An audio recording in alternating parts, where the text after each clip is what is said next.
大家好，老韩这边啊又连续了几天阴雨天哈，今天终于放晴了，咱们一起出去浪一浪。那今天陪我们一起出去浪呢，就是这台2022款的 GV70 4驱 3.5T Sport British 版，配有3.5升 V6 双涡轮增压发动机，搭载8速自动变速器，5800转释放最大马力375匹，最大扭矩为391磅费。多连杆的前后悬架，配有带道路预览功能的电控减震器，配有带启停功能的智能巡航，加上各种安全辅助哈，该上的基本都上了。配有全景天窗，选了2个包，一个包呢是 Sport Advanced Package， 里面呢主要有纳帕的皮革座椅、加热方向盘、电子钥匙、全景影像、遥控停车辅助、Lexicon 的16个扬声器的音响，还加了一个 Sport British Package， 里面主要有21寸的轮子、电子限滑差速器、纳帕带绒面的皮子、碳纤维装饰板、3分区空调、第2排座的座椅加热、手动后侧窗遮阳帘、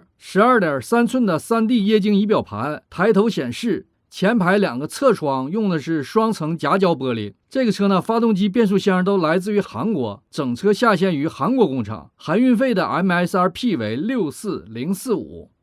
这车还配了一个非常骚气的一个红色哈，这颜色配我多少有点出戏哈，适合比较靓丽的小姐姐，我觉得。这车呢虽然是4驱，它也有着电子限滑差速器哈，但是不论是它的平台出身，还是Genesis官方给它做的各种广告，人家都没说上天入地的一个形象问题啊，都是指的城市里铺装良好的代步的一个交通工具。那今天呢，我们肯定就不能拿它上野外去造去了。那今天呢，咱们就到离我不远的一个州立公园，我们到那去逛一逛、走一走、停一停、站一站，并且边走边聊一下这台 GV70。感谢大家订阅、点赞、评论、转发、点亮小铃铛。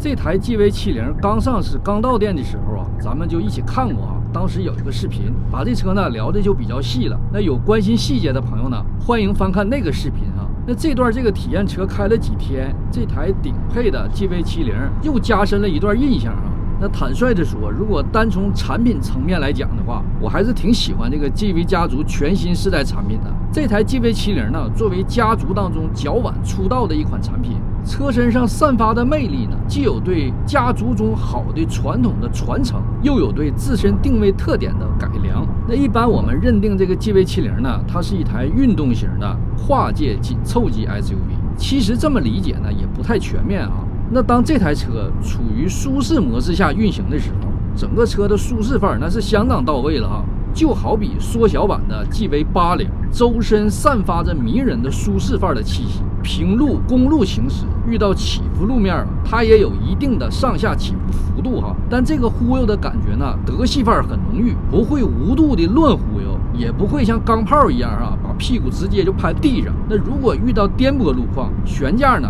也会极尽全力的去适当过滤之后再传递给驾驶者。但由于这20寸的大轮子哈，就当它压到一个小石子儿或者路面接缝的时候，驾驶员体会的反馈的还是相对的比较直接啊。但这个感觉呢，并不会让人讨厌。那如果说这个车最迷人的部分，我觉得就应该是这个舒适模式下的悬架调教。这车的动力也没得说，本身呢这个级别现在都已经是 2.0T 的天下了哈。主流车型的主流配置都是 2.0T 4缸机。那这个 GV70 呢，它在主销车型、走量车型上用的是 2.5T 的发动机，其实本身就属于用力过猛了哈。那它在高配上呢，直接就把家族的动力担当 3.5 V6 还双 T 用在这个级别里，就应该属于降维打击了。这要是在德系的友商竞品家用这个动力，那都得加一个前缀，什么 A 某某啊，什么 R 某啊，什么某啊。那透过这几天的实际体验，就感觉到这个 3.5TT 的 GV70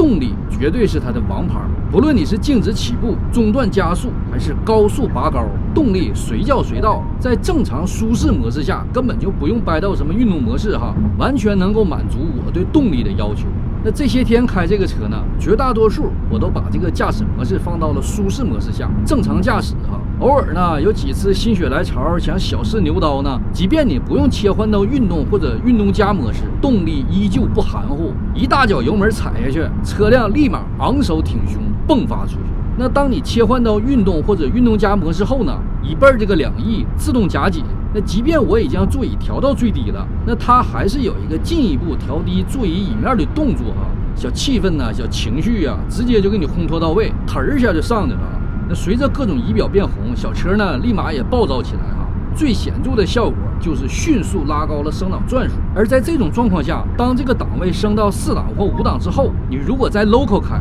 车辆就好像升档那个程序暂停了一样啊。即便你踩到4、5千转，它依旧不升档。那每到这个时候呢，我一想到处在高位的油价，我都会情不自禁地拨动了升档拨片啊。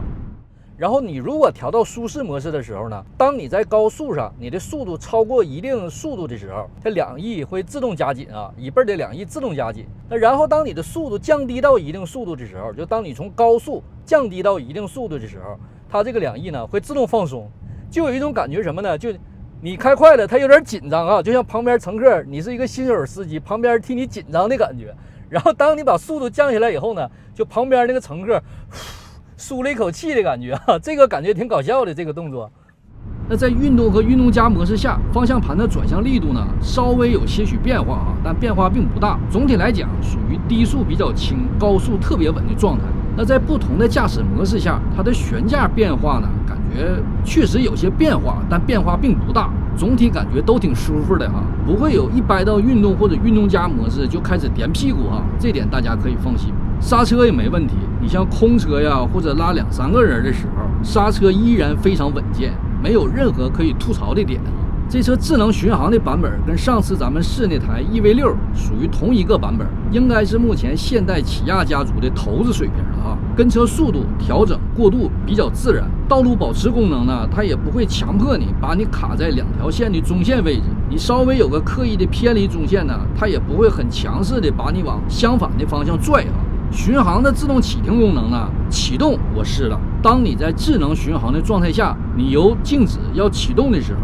都要踩一下油门或者掰一下巡航的钮，车辆才能启动啊。那像巡航的自动停车我没敢试哈，胆儿太小，我害怕。这车的亮点呢，就是它的抬头显示加上这套智能巡航，跟上次咱们试那个 EV6 啊版本一样。就当你自动巡航的时候，打开道路保持功能，你手呢是不能离开方向盘的哈，它只要感觉到你手在方向盘上就行。并线时呢，你要轻点一下转向灯，然后手呢稍微给方向盘一点劲儿，车辆就能自动的完成变线。同时呢，抬头显示在并线的时候啊，它会有一个类似于雷达扫描的一个界面啊。那当车辆并到目标道路的2线中微线的位置的时候，扫描呢就停止了，转向灯呢会自动关闭，整个并线过程结束哈。那在这个过程当中呢，雷达的敏感程度、速度、方向的控制以及抬头显示的界面，在如今这些传统车厂的作品当中，应该属于头子位置的存在啊。那在运动加模式下是无法启动这个智能巡航功能的，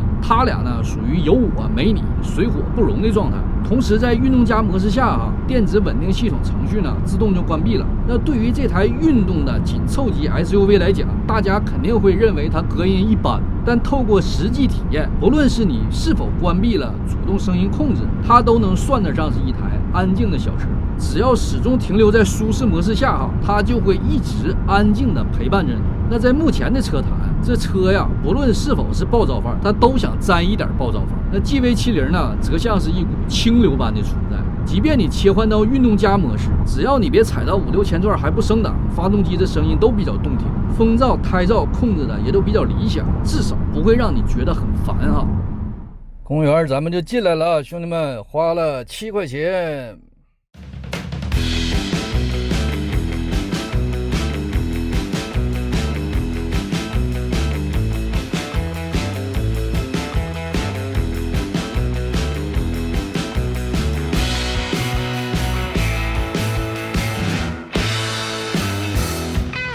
兄弟们，本来想把车开到水边哈，看看能不能在那儿整个小烧烤，整个小烤肉，但是开了好几圈，车也下不去，那就在这儿吧。今天因为不是休息日嘛，人比较少，在这块吃个小烧烤，然后继续玩。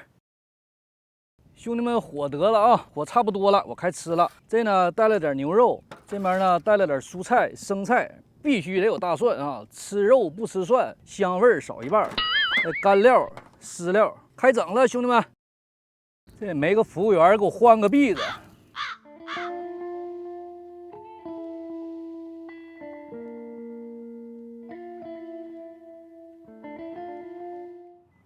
首先先把车锁上，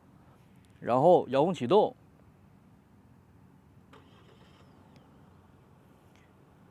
往前走。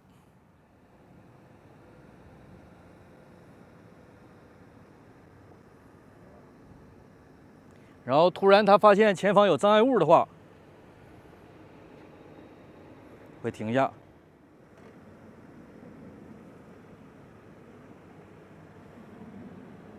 方向盘自己在转啊，他的意思呢是把刚才那个障碍物给跨过去了。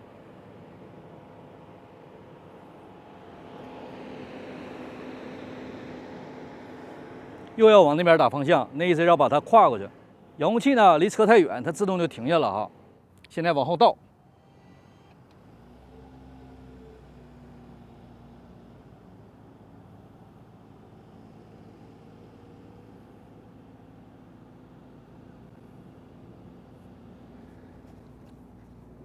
停下。这个呢是主要为了方便，当你车位比较窄，人不方便下车，这时候你人就可以下来，把车让它自己开进去啊。一按方向盘这个 OK 键呢，就可以选择是否是 3D 的仪表盘。如果不选呢，这就是一个平面的仪表盘。大家看到没有任何的远近感觉哈，都在一个平面上。那选择了 3D 仪表盘呢，大家可以看到整个仪表盘呢好像是分成2层哈。那比较远的那层呢，大家可以看到它是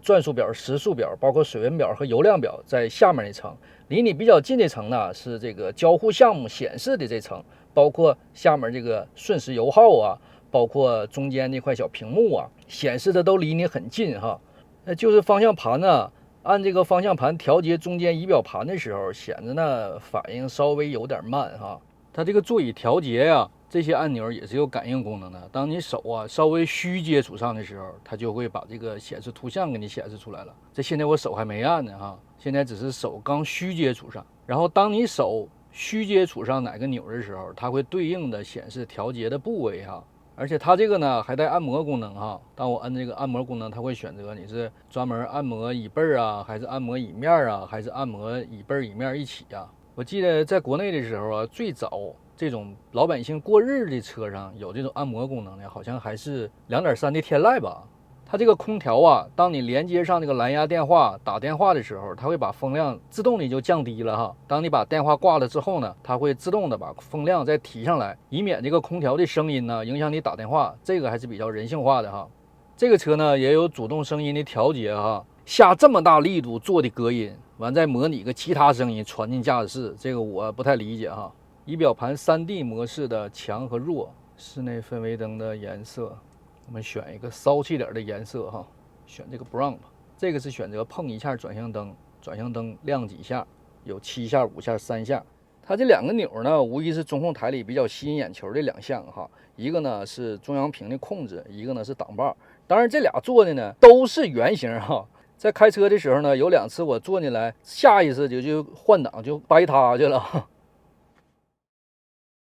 那 GV70 呢，在紧凑级 SUV 这些跨界车当中，应该来讲产品力还是比较强的。单论产品来讲没问题哈，特别是那个 2.5T 的车型，性价比是比较高的。目前在市场上也是一车难求的状态，配置高、舒适，这都是它拥有的标签哈。只是咱这2天体验这个 3.5 顶配带2包的 GV70，价格有点太高了，未免曲高和寡。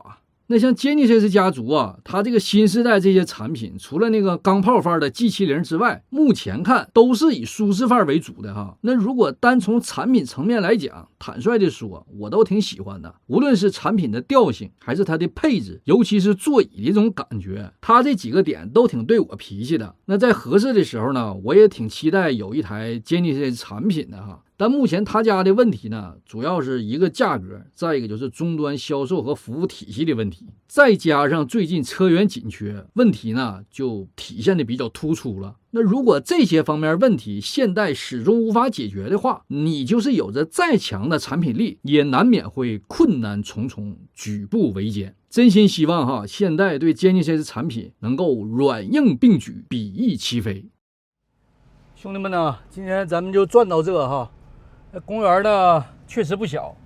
主要好处呢是离这个达拉斯比较近，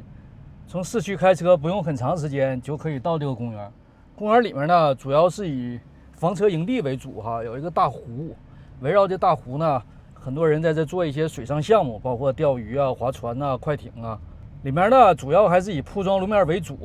路呢还算是不错，仅有一小部分是处于在施工当中，有很多地方呢现在都已经给封上了，封闭施工。有一段呢还需要有一个前导车，你跟着前导车走，哪儿都挺好，主要不如意呢就是车到不了水边上这个可能差那么点意思。那以 GV70 的这个车呢来应付这个公园里的路况，应该是绰绰有余问题不大。基本就是这种铺装比较良好的这种盘山道这种小道为主有一段呢是不太好。即便是走在非铺装良好的这种砂石路上， GV70 呢感觉也应付的还可以，并没有太夸张的感觉一切都在掌握之中。好，谢谢大家今天陪我转一圈以上视频，谢谢大家。